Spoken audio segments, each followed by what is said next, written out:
할렐루야. 오늘 우리가 함께 나눌 말씀의 제목은 여호와의 초대, 여호와의 초대입니다.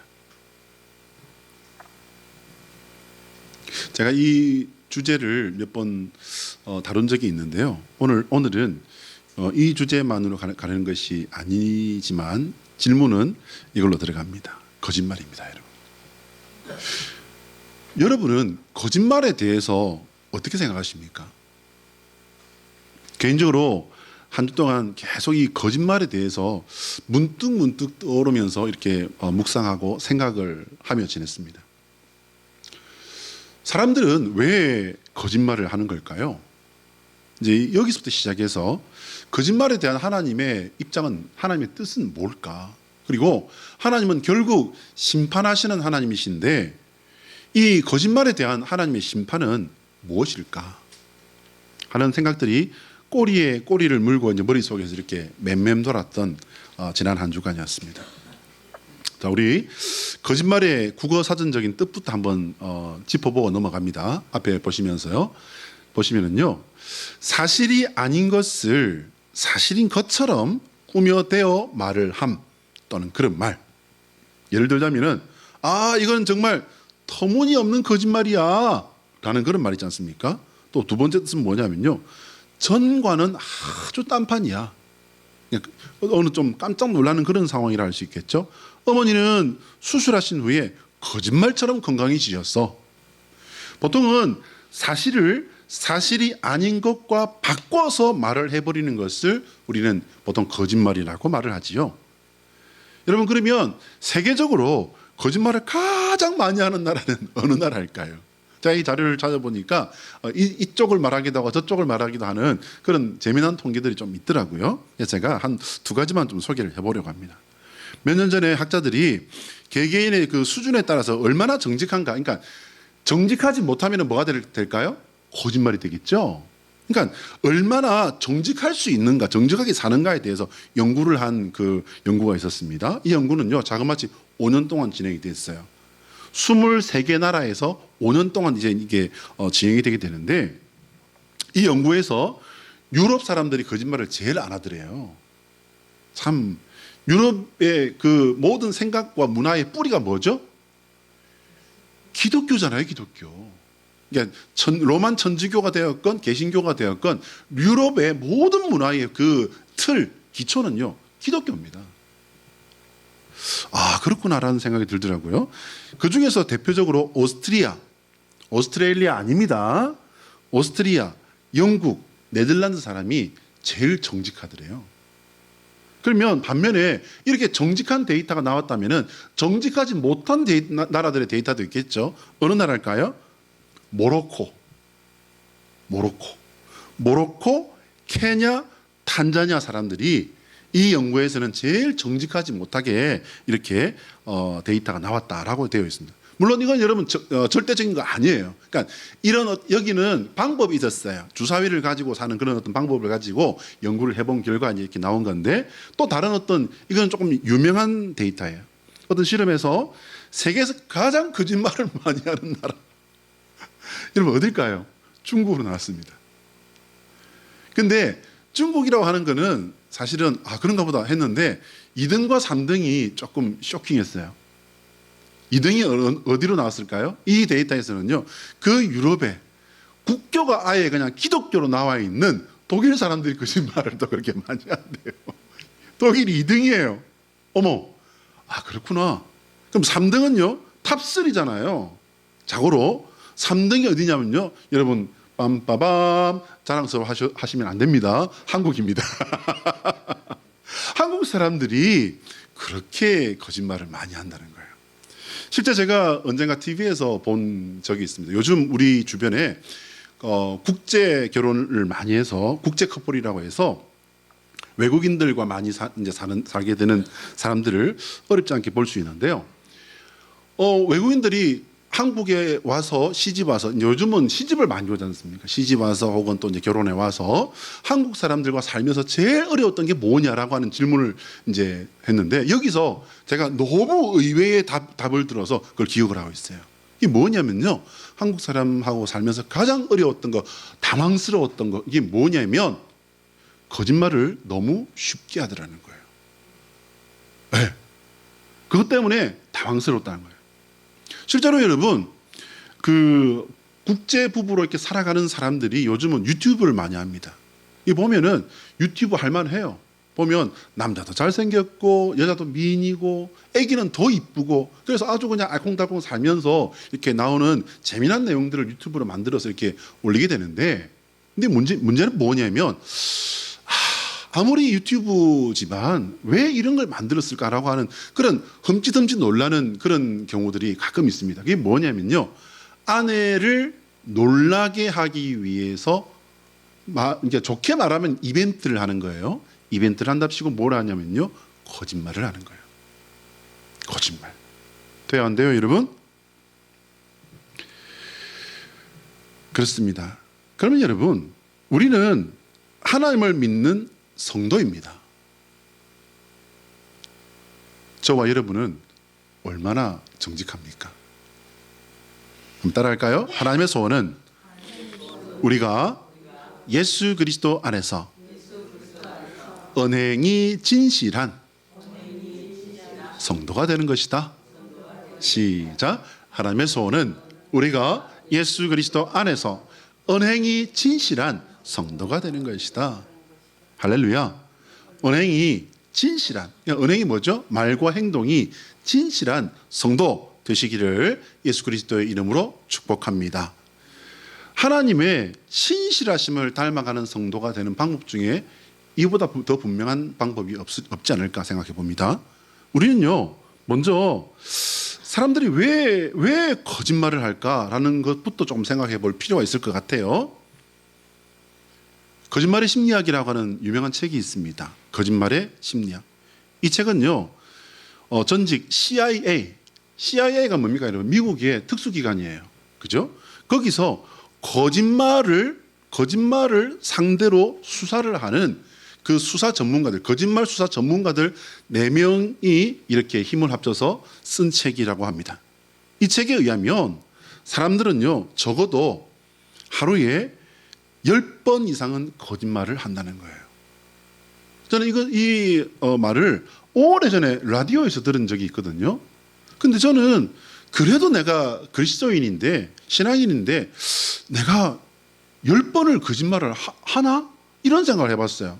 나는 10번 거짓말 한 적이 없는 것 같은데? 이렇게 생각을 했는데, 근데 제가 그 통계를 처음 듣고 이렇게 제 삶을 가만히 이렇게 돌이켜보니까, 사실은 여러분, 농담도 거짓말이 돼요, 안 돼요?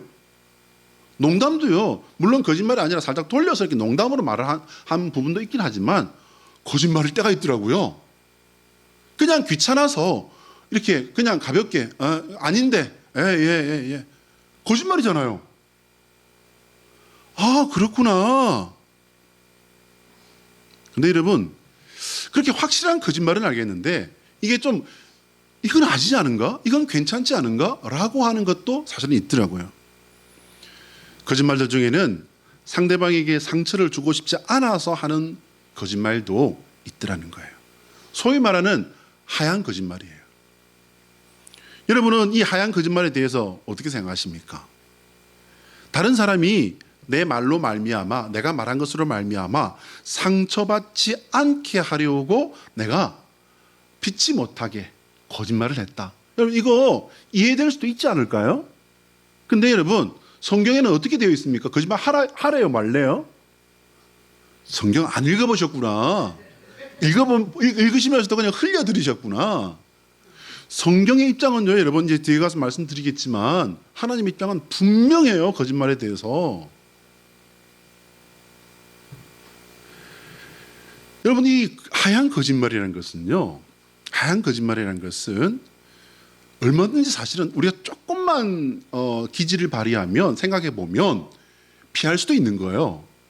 예를 들자면 오늘 아침 저희 집에서 있었던 그 일을 말씀을 드려볼까요? 오늘 아침에 제가 사실은 주일 아침에는 떡국이나 만둣국 먹는 걸 좋아해요. 이제 저희 집 사람들이 그걸 읽었는지 그걸 이제 자주 준비를 해줍니다. 오늘도 떡국을 이렇게 맛있게 딱 끓였어요. 좀 맛있게 먹었어요.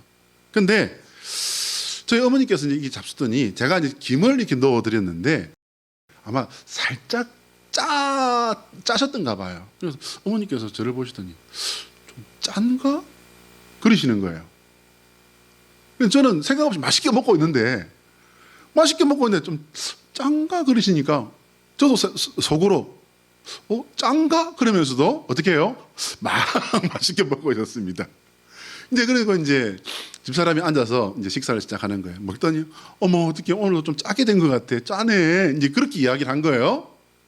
그럼 그때 어떻게 이야기해야 됩니까? 하얀 거짓말을 할 것 같으면 괜찮아. 이 정도면 뭘 짜다고 그래. 라고 하면은 그거는 짜다는 사실이 있는데 거기에 대해서 안 짜다고 말했으니까 거짓말이에요? 진짜예요? 거짓말이 되는 거예요. 그죠? 그러면 여기서 우리가 하얀 거짓말이라도 피하려면 어떻게 말을 해야 되는 걸까요? 제가 말했던 사실을 가지고 여러분에게 자랑질을 하려는 거예요. 지금 제가 자랑질을 하는 거예요. 제가 어떻게 말했냐면요, 사실이었기 때문에 저는 먹을만 했기 때문에 짠가? 난 근데 먹을만 한데? 라고 이야기를 했습니다. 자, 그럼 여러분, 짜다는 사실은 있지만 그러나 거기에 덧붙여서 안 짜다고 말하면은 그 짜게 요리를 한 사람은 조금 덜 무안할 수 있겠지만 그러나 제가 실제 먹을만 했기 때문에 거기에 대해서 그런가? 난 먹을만 한데? 라고 하는 사실을 말해줄 수 있다면 그게 조금 더 나은 게 아닐까요, 여러분? 자, 여러분, 거짓말에 대한 하나님의 뜻을 우리가 분명히 짚고 넘어갑니다. 민수기 23장 19절의 말씀을 같이 읽어요. 시작. 하나님은 사람이 아니시니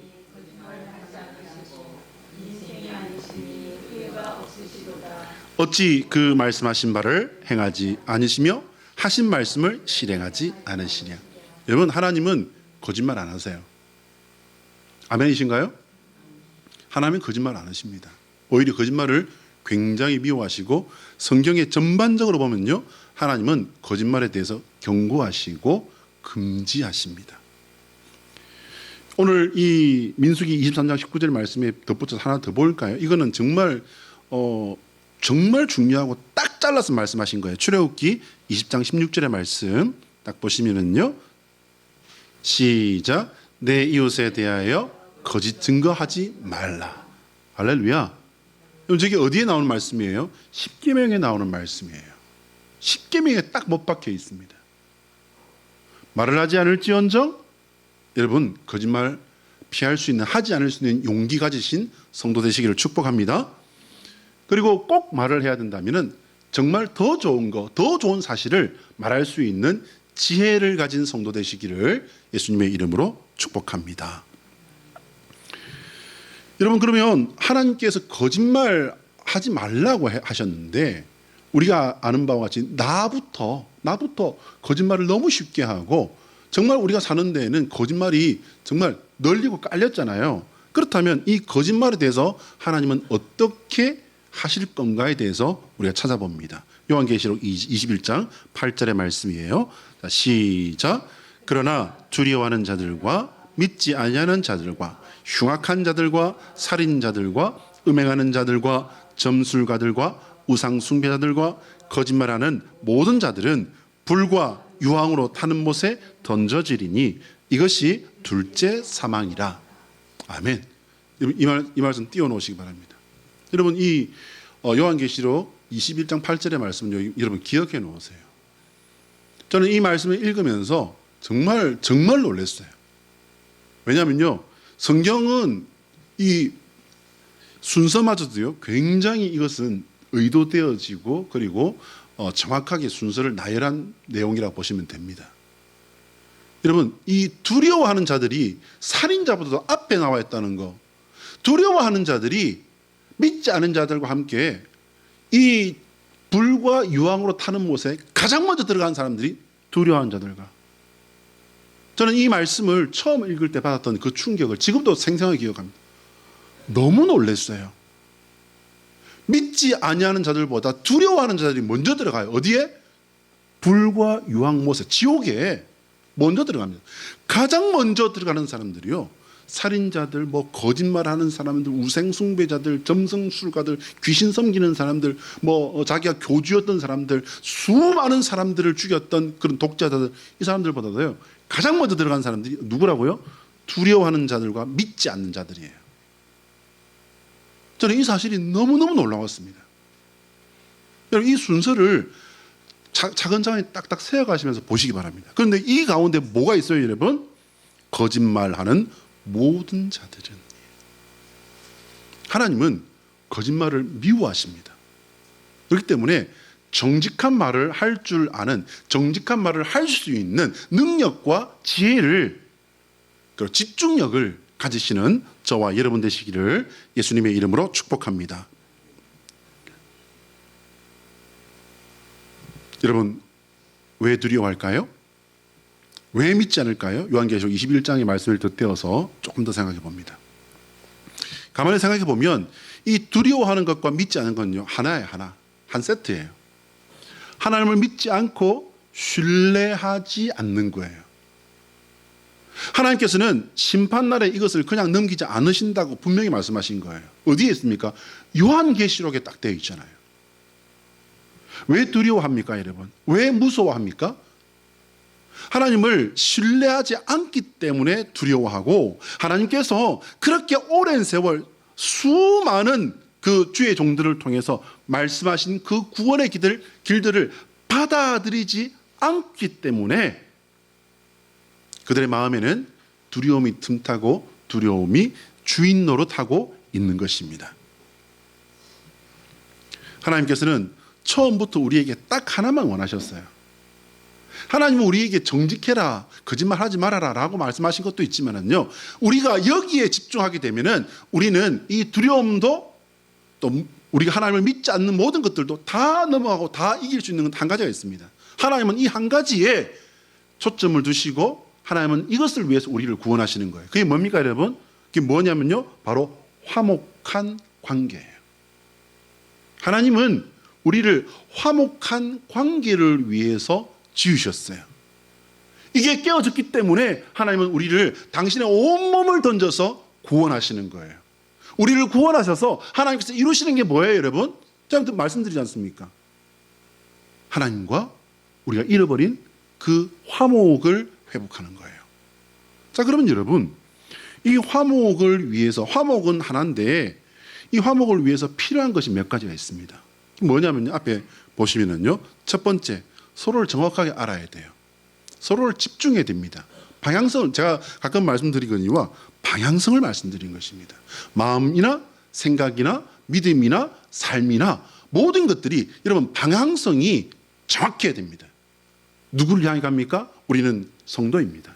성도는 하나님을 향해 가는 것입니다. 하나님의 나라의 주인이 누구십니까? 하나님 나라의 내용물이 뭔가요? 오직 여호와 우리 하나님 한 분밖에는 다른 거 아무것도 없어요. 믿으시면 아멘인가요? 여러분, 그 하나님을 향해서 우리는 가는 것입니다. 하나님을 정확하게 알고 하나님을 정확하게 보고 하나님을 향해 나가는 거예요. 두 번째는요, 서로 순결해야 됩니다. 여러분, 오늘 이 시대에 가장, 사실은 여러분 이 시대에만 그런가요? 아니요. 인간이 존재한 모든 역사 속에서 인간이 순결하지 못한 것, 영적으로 육적으로 순결하지 못한 것은요, 모든 역사 속에서 인간은 그렇게 살았습니다. 그래서 하나님은 그러지 못했기 때문에 말씀하신 것이 아니라 그렇게 순결하게 살아야 된다라고 말씀하셨음에도 불구하고 인간의 깨어진 본성과 그 죄성으로 말미암아서 인간은요, 하나님께서 순결하라고 말씀하시는 거기에 대해서는 전혀 집중하지 않아요. 왜? 하나님께서 원하시는 그 거룩과 순결은 하나가 되어서 우리에게 요구되어지고 숙제로 우리에게 하나님께서 주시지만은 하나님께서 주신 그게 사실은 싫어서, 우리는 하나님 앞에 순결하기 싫어서, 그래서 이 기독교 신앙이 옳다는 거, 하나님께서 예수 그리스도로 오셔서 우리에게 주신 말씀들이 옳다는 걸 알고 있지만은 좋은 말씀 들었습니다. 그리고는요, 자기 살던 대로 사는 거예요. 그래서 하나님과 세상이 가까울 수가 없는 겁니다. 세 번째로요, 서로 진실해야 합니다. 여러분, 하나님은 우리에게 거짓말하지 않으십니다. 하나님은 거짓말하실 이유가 없죠. 왜요? 최고 극상의 존재예요. 절대 존재, 그 이상은 없다고 말씀드렸지 않습니까? 그런 분이 뭐가 아쉬워서, 뭐가 불편해서, 뭐가 안 돼서 거짓말 하시겠습니까? 하나님은 심지어는 하나님은 농담도 안 하십니다. 그럼 하나님은 야 고지 곧대로시고 하나님은 참 딱딱한 분이시겠네. 아니요 여러분, 눈을 들어서 하늘을 보시기 바랍니다. 눈을 들어서 봄 들녘을 보시기 바랍니다. 지금 이제 봄이 오고 봄 기운이 만발하고 있는데 여러분 그 길을 걸으시면서요, 길 곁에 있는 요만하게 올라오는 자그마한 그 싹을 한번 보세요. 하나님이 위트가 없으신 분이십니까? 하나님은 농담을 하고 헛소리를 안 하시는 것이지, 하나님은 너무나도 멋있고 너무나도 재미난 분이시라는 사실을 발견하시는 저와 여러분 되시기를 예수 그리스도의 이름으로 축복합니다. 마지막으로요, 하나님은 우리가 서로 용납하기를 바라세요. 하나님께서 우리를 용납하셨잖아요. 그래서 우리를 뭐라고 하십니까? 서로 용납하라.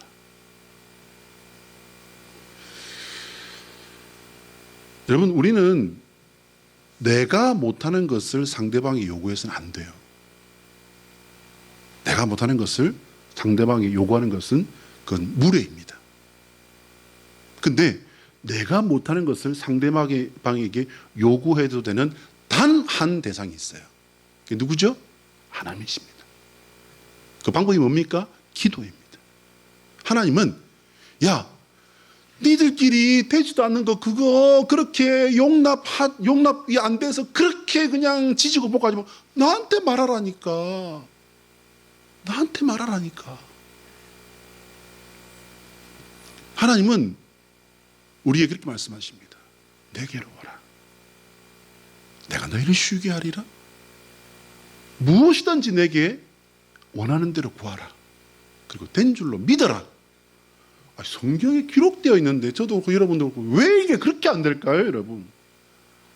그리고 하나님께 구해야 되는데 내 옆에 있는 사람에게, 내 주변에 있는 사람에게 그거 기대하고 그거 원하고 있다가 어떻게 되죠, 여러분? 네가 그럴 줄은 몰랐다. 꿈에도 생각 못했다. 너만은 내가 믿었는데 어떻게 그럴 수가 있냐? 네가 사람이냐? 주는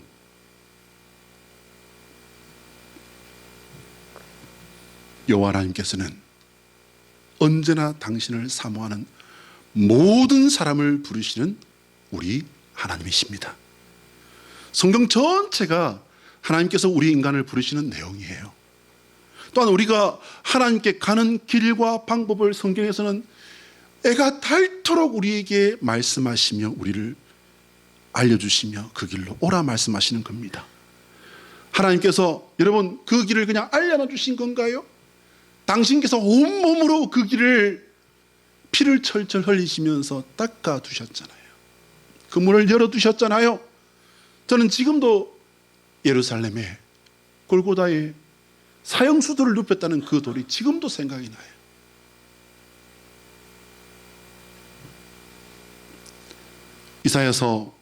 이사야서는 성경 속에서도 가장 특이한 구조를 가지고 있는 성경으로 이렇게 말들을 합니다. 앞에 화면 보시면은요, 이사야서의 구성과 흐름은 이제 성경 전체의 어떤 축약판이다라고 이렇게 말을 할 정도인데요. 성경의 모든 내용은요, 인간의 범죄, 하나님의 경고, 심판하십니다. 아주 그냥 꼬꾸라질 정도로 크게 아주 혼을 내시죠. 그럼에도 불구하고 하나님께서는 위로하십니다. 그리고 어떻게 하시죠? 회복해요. 이게 성경에 기록되어 있는 구르고 구르는 하나님의 역사의 바퀴예요. 근데 이게 지금 어디를 향해 갑니까? 어디를 향해 가냐면요, 메시아의 구속 사역, 십자가를 향해서 이 바퀴가 굴러가는 거예요. 범죄합니다. 하나님 경고하십니다. 심판하십니다. 위로하십니다. 회복하십니다. 또 범죄합니다. 경고하십니다. 심판합니다. 회복하십니다. 그리고 결국 누구를 만납니까? 메시아를 만나는 거예요. 메시아의 구속 사역이 골고다의 그 십자가로 세워졌지 않습니까? 그 십자가는 어디를 향해 가나요? 바로 새하늘과 새 땅을 향한 하나님의 열쇠입니다. 단 하나밖에 없는 열쇠. 다른 데가 있다고, 다른 길이 있다고, 다른 열쇠가 있다고 하는 사람들은 그렇게 믿으라고 하세요. 어쩔 수 없어요. 그러나 하나님은 구원받을 만한 다른 이름을 주신 일이 없으니 할렐루야. 예수 그리스도 외에는 없음을 믿으시길 바랍니다. 마치 성경 전체가 이렇게 창세기로부터 복음서를 거쳐서 요한계시록까지 하나의 선지서에다 담아놓은 것처럼 이렇게 이사야서가 생겨 먹었다는 거예요. 우연인지는 알 수가 없지만은 보시면 여러분 한 번 더 클릭해 주세요. 1장부터 39장까지 범죄부터 하나님의 심판 메시지가 담겨 있어요. 여러분 1장부터 39장? 그래? 신약 여러분 구약이 몇 권이죠? 39권. 그러니까 39, 27이잖아요. 39권. 그래? 그러면 이제 40권부터 66권까지 뭡니까, 여러분? 하나님의 위로와 메시아에 대한 예언이에요.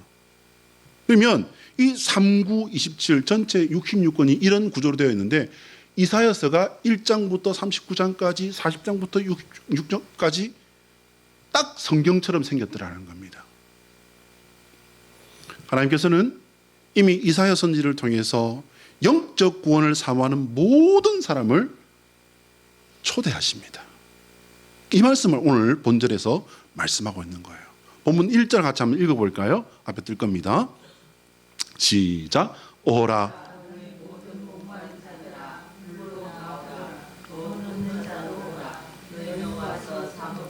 돈 없이 값 없이 와서 포도주와 젖을 사라. 여러분 이 말씀이 말이 돼요, 안 돼요? 말 안 돼요. 왜 안 돼요? 사라는데 돈 없이 사래. 어떻게 해요? 돈으로는 살 수 없는 거예요. 뭘로 삽니까? 믿음으로 사는 거예요. 내 마음과 내 믿음을 드리면 하나님께서는 돈으로는 살 수 없고 사람은 절대로 갖고 싶은데 결코 돈으로는 살 수 없는 이 은혜를 하나님은 우리에게 넘치도록 부으시는 하나님이심을 믿으시길 바랍니다. 여호와 하나님께서는 아무리 찾아도 진리를 찾을 수 없는 인생을 부르십니다. 구원은 더더군다나 이룰 수도 없는 인생을 향해 하나님 말씀하십니다. 내게로 와라. 내게로 와서 들으라 말씀하십니다. 2절과 3절에서 그리하면이라는 조건절을 통해서 좋은 것을 먹고 만족하는 즐거움을 얻게 될 것을 약속하고 계신 겁니다.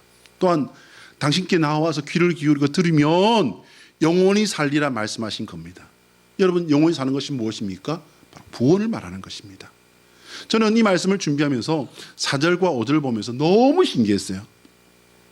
함께 같이 한번 읽어볼까요? 4절과 5절. 자, 보라에 악센트를 탁 주면서 읽습니다. 시작. 보라, 내가 그를 만민에게 증인으로 세웠고 만민의 인도자와 명령자로 삼았나니 보라, 네가 알지 못하는 나라를 네가 부를 것이며 너를 알지 못하는 나라가 네게로 달려올 것은 여호와 내 하나님 곧 이스라엘의 거룩하신 이로 말미암음이니라. 이는 그가 너를 영화롭게 하였느니라. 할렐루야. 여러분 이스라엘을 한 사람으로 빗대어서 이렇게 말씀하신 겁니다. 보라예요. 보라. 보라가 뭐냐면은 여러분 보시기 바랍니다. 이게 그냥 말뿐인지 보라는 거예요. 이게 거짓말인지 보라는 거예요.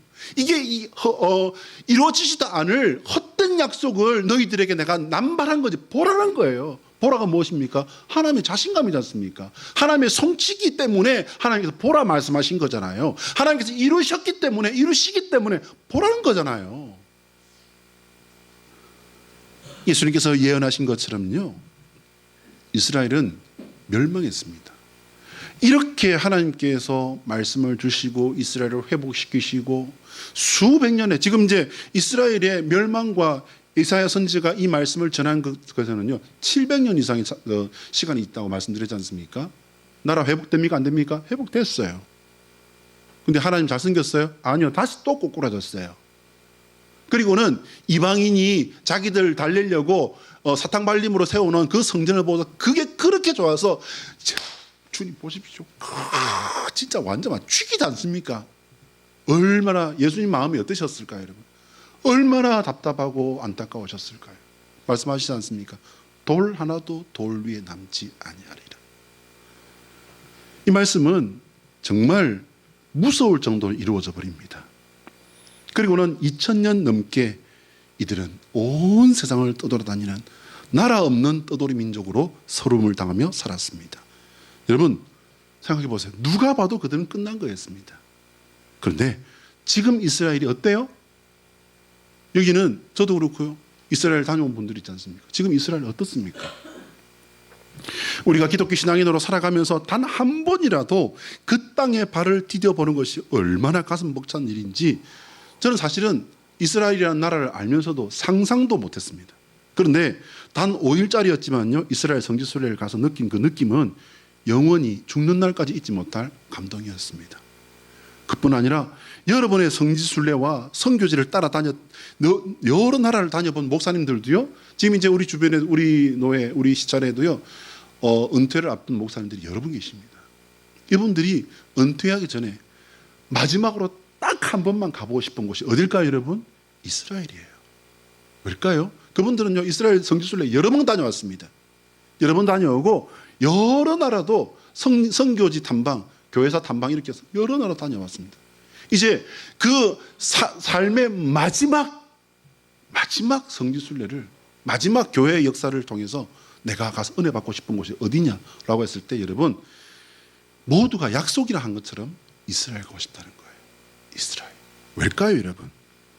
여호와 우리 하나님께서 이스라엘을 통해 세상에 이루신 놀라운 구원 때문입니다. 하나님의 말씀은, 하나님께서 하시는 일은 단 한마디도 단 하나도 거짓이나 취소가 없다는 사실을 잊지 마시길 바랍니다. 따라합니다. 예수 그리스도의 십자가는 우리에게 주신 구원의 초대장이다. 시작. 예수 그리스도의 십자가는 우리에게 주신 구원의 초대장이다. 할렐루야. 이 초대장 잃어버리지 마시기를 예수님의 이름으로 꼭꼭 당부합니다. 서양의 격식 있는 행사에는요, 이런 어떤 레스토랑이라든지 어떤 그 행사에는 초대장이 없으면 입장이 안 되는 곳이 많아요.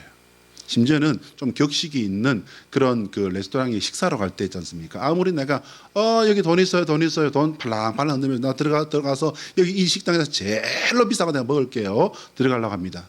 못 들어갑니다. 심지어는 준비가 안 되셨군요. 그러면은 여기 수트가 있으니까, 준비된 수트가 있으니까 이거 입고 들어가세요라고 한다고 합니다. 예수 그리스도 십자가는요, 하나님께서 이스라엘 선지와 예언자들을 통해 말씀하신 하나님의 구원 역사의 성취입니다. 하나님은 말씀하시면 이루십니다. 하나님은 말씀하신 거 이루셨습니다. 이제 남은 것은 하나입니다. 재림과 심판입니다. 여호와께서 이스라엘을 통해 온 세상에 보내신 이 구원 잔치에 우리가 준비할 것은 아무것도 없어요, 여러분. 그 격식이 있는 잔치에 옷을 준비하지 않으면 못 들어가는 그런 잔치지만 하나님께서 준비하신 이 잔치에는 단 하나만 준비하면 됩니다. 예수 그리스도의 십자가는 저를 위한 구원의 십자가이고 저는 그 십자가를 믿습니다. 줄이면요, 저는 예수님 십자가 믿습니다. 그거 하나만 있으면 들어갈 수 있습니다. 할렐루야. 한 주 동안 뇌리에 계속 맴돌았던 거짓말이라는 단어가 왜일까? 여호와 우리 하나님께서는 진실하시고 정직한 분이십니다. 그분께는 거짓이 1.1획도 없습니다. 그 말은 어떤 거짓도 거짓말도 하나님과는 어울릴 수 없다는 겁니다. 우리가 거짓을 말할 때 혹은 거짓말을 말할 때는 우리는 그만큼 하나님과 멀어지는 거예요. 하나님 아프게 하는 거예요. 거짓말이 너무 쉽고 거짓말이 참말을 밀어내버린 듯한 이 세상이 저는 정말 괴로웠습니다. 제 자신도 거짓을 말하고 내 자신도 모르게 연약해져서 거짓으로 진짜를 피할 때 내 자신이 너무너무 괴롭습니다.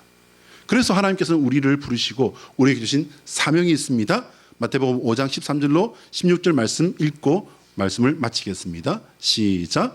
너희는 세상의 소금이니 소금이 만일 그 맛을 잃으면 무엇으로 짜게 하리요? 후에는 아무 쓸데없어 다만 밖에 버려져 사람에게 밟힐 뿐이니라. 너희는 세상의 빛이라.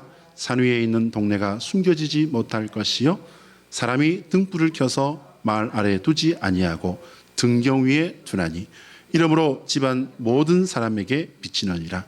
이같이 너희 빛이 사람 앞에 비치게 하여 그들로 너희 착한 행실을 보고 하늘에 계신 너희 아버지께 영광을 돌리게 하라. 아멘. 기도하겠습니다.